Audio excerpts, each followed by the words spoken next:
Welcome to Creative Writing Plus. My name is Gillian Crow.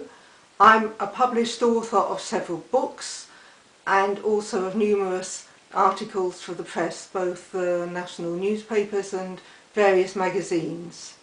It's almost holiday time, so I'm going to talk to you today about travel writing. It may be that you want to write something on holiday to keep a diary for yourself, for your own amusement. You may want to make it a little bit more exciting, something that you can show friends and family. Or you may be wanting to write travel articles. If you haven't done so before, you should realise that the competition is stiff, but don't let that put you off, and I'll come back to travel articles a bit later. Or you may want to write about a particular place. You might find your holiday destination would make a good setting for a short story, or even perhaps you're thinking about a novel. But it all comes under the general heading of travel writing. So let's get started. First of all, take notes.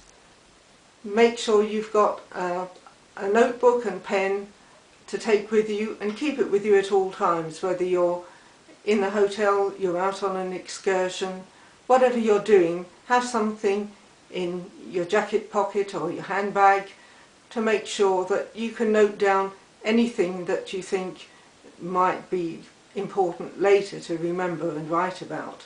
And I don't mean spending all your holiday standing there taking notes, but just have something by you. A notebook and pen are the tools of our trade. Of course, you might have a laptop computer with you, or a PDA or smartphone, which are also useful, but nothing really beats a notebook and pen.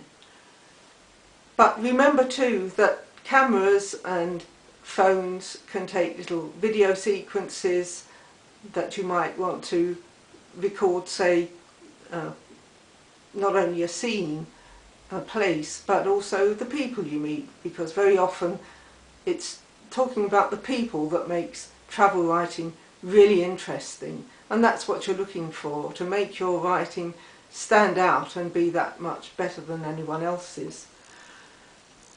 Now, let's get down to the actual writing.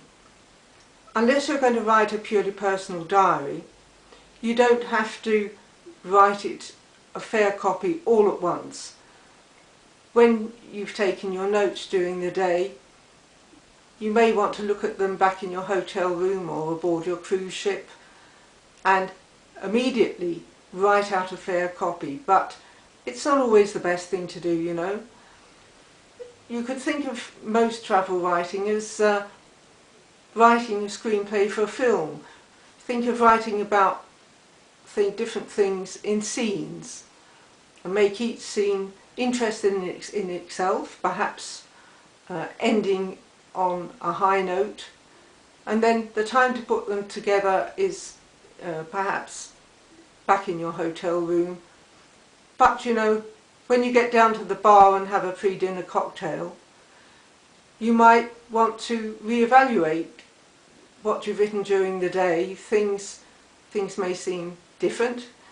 You may have a new slant on what you've written, so don't try to do everything in a fair copy immediately.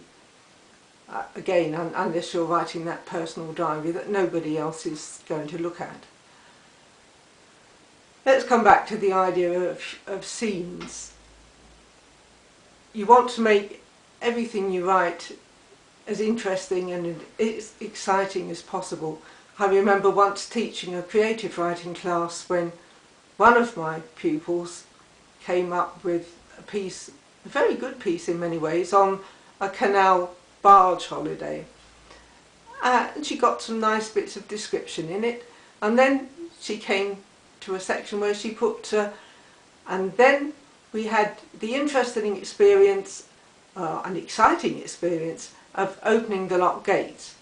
Then she went immediately on to something else, without stopping to tell us what was it that was exciting about the whole business of operating the lock. That could have been the one really upbeat section of the whole article, and she just covered it with the words interesting and exciting. Now that's not the way to write a good travel article, or even to keep your own memories alive when you come home. The worst approach to writing a travel article or even a diary is the then we did this, then we did that approach. It's dull. It doesn't lift the piece. It's much better to just take little bits and put them all together later, as I've said, in scenes, but make each bit come alive in its own right.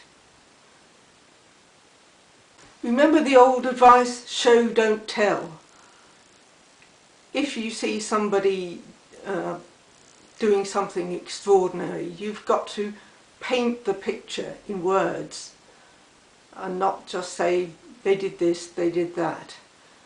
A very simple illustration, nothing to do with holiday writing, but you could say somebody picked up a cup of tea nervously, or you can describe how their hand shakes as they lift the cup from the saucer, and you can see immediately which is the better approach.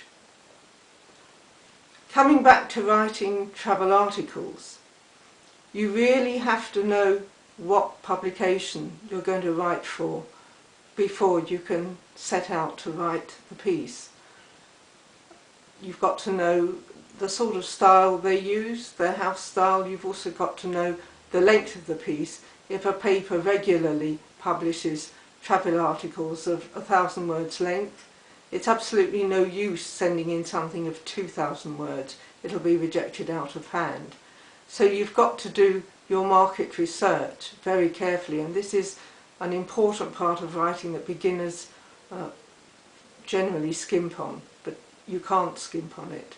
Now, if you haven't done your research before you go on holiday, it means that you have got to keep your writing to those scenes, to those impressions, and then when you get home you research your market and then fit your piece together accordingly from all those scenes you've described, all the notes you've taken. But please don't do it the other way round, because it's instant rejection, I'm afraid. Now I'm going to mention something that may be new to you. I'm sure everybody going on holiday will want to take lots of photos. And you've got your writing to do as well. And if it's something that's personal to you or your family, why not combine the two in a photo book? These are fairly new things on the market, but they're becoming increasingly popular and quite easy to organise if you've got a computer. Now I'm going to show you a couple of books that I've done. This was the first one I did. It was a book about the circumnavigation of the globe I did a couple of years ago. And in a photo book you can use as much text as you like with fairly small photos, or you can have pages that are only photos. That was the first one I did, and here's a couple more. This one was a cruise to the Caribbean on the Queen Mary 2. As you can see, you've got different sizes of photos that you can put in. Now, if you want to organise your photos in this way and combine it with your holiday diary, you take one of the several companies online. I use Blurb Books, which is www.blurb.com, and you download their free software, and then it's quite easy to incorporate your photos and then put your text around it. And this will enable you to produce something that would grace any coffee table, and it's a wonderful way of keeping your photos and your holiday diary in one place.